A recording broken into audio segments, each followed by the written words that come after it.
Nothing, just welcome to the third part of the vlog is going to बड़वाशिर बाड़ी। तो यहाँ पे जाते ही मैंने चिप्स खा लिया, वो भी बच्चे से चुरा के। मतलब सोच ही सकते हो, इससे ज्यादा घटिया चिप्स ना मैंने जिंदगी में कभी खाया है ना मैं खाना चाहूंगी। फिर बताने घर में ढूंढ के मुझे ये मिला तो ये खाने लगी थी। नाम मुझसे मत पूछना क्योंकि मुझे पता ही नहीं है। और अभी तो रुको, अभी मैंने तो खाना चालू किया ही क्या है। तो यहाँ पे मैं फिर आ गई खाना खाने। मतलब खाना यहाँ पे हो भी नहीं रहा था, मैं चली आ गई पेट पूजा करने। खाने में शायद था प्याज कोली भाजी, उसके साथ था फूल गोभी दिया माछर तौर आई मीन हिंदी मुझे नहीं आता। फिर मैं खाने लगी ये मुझे बहुत अच्छा लगता है। किसी ने पहचाना हो तो कमेंट करके बताना। फिर मौसी यहाँ पे दिखा रही थी कि उनके गिरे हुए बालों को देख के उन्होंने कितना ज्यादा अमानत बना लिया है अपनी पोती नातियों के लिए। जब मैं छोटी थी तब से देखते आ रही हूँ कि हर साल बड़ी मौसी ठंड के मौसम पर अपनी सारे बहनों के लिए, उनके बच्चों के लिए, फिर नाना नानी के लिए पीठा बनाए नहीं आए। तो पर इस बार बड़ी मौसी का तबीयत बहुत खराब था। मतलब 15-16 दिन तो वो हमारे घर पे ही रही थी। इसी वजह से इस बार मम्मी गई थी उनके घर पीठा बना के खिलाने के लिए। तो मम्मी के साथ भी मैं भी गई थी क्योंकि एक ही रात का तो बात था। काम चाहे कितना भी हो कोई भी करे, लेकिन मैं गई थी सिर्फ खाने के लिए। बहुत महीनों बाद सिंघाड़ा खाने की खुशी में, मतलब मैंने अपना तो खाया ही था, मम्मी का भी चुरा के खा लिया। मिलावटी मीठी चीज आई डोंट लाइक, इसीलिए मैंने दिल रखने के लिए सिर्फ एक ही पीठा उठाया था, वो भी छोटू सा।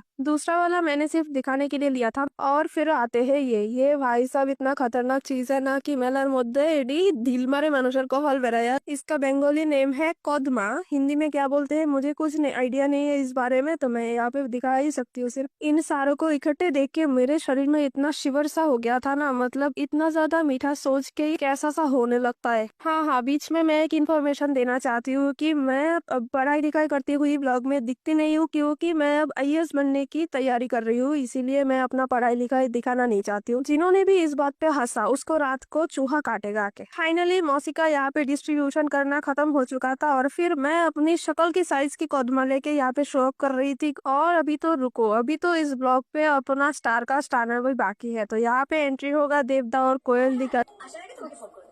পরিষ্কার টরিষ্কার করে রাখবে, রান্না টান্না করে রাখবে। এই তো রান্না করতে জানো তো? রান্না না করতে জানলে আমি কিন্তু তোমাকে রাগ করে বলে দেবো। তুমি কি করে? এই জায়গার আমি হলাম কিং। আমি যা যা বলবো তোমাকে তাই করতে হবে। किसी को भी इस सिनेमा का नाम पता हो और अगर इस सीन के बाद में जो गाना आता है उसका नाम पता हो तो कमेंट पे बताना। तो फिर हम फिर से चले आए खाना खाने क्योंकि खाना इज द अल्टीमेट लव। लेकिन इसे खाने के बाद लव शब्द से हमारा भरोसा उठ गया था क्योंकि मेरी मम्मी ने इतना तीखा बनाया था ना कि मैं और मेरे बोर्ता सिर्फ यही करते रह गए थे अगले 15 मिनट तक। जैसा कि आप लोगों ने देखा कि भाई ने एक कदम भी घर से बाहर पैर नहीं रखा था। तो उस दिन सिर्फ खाना ही खाई हमने। फिर रात को मैंने देखा कि नेल पेंट वैसे इतना खराब भी नहीं था मेरा जितना तुम बता रहे थे।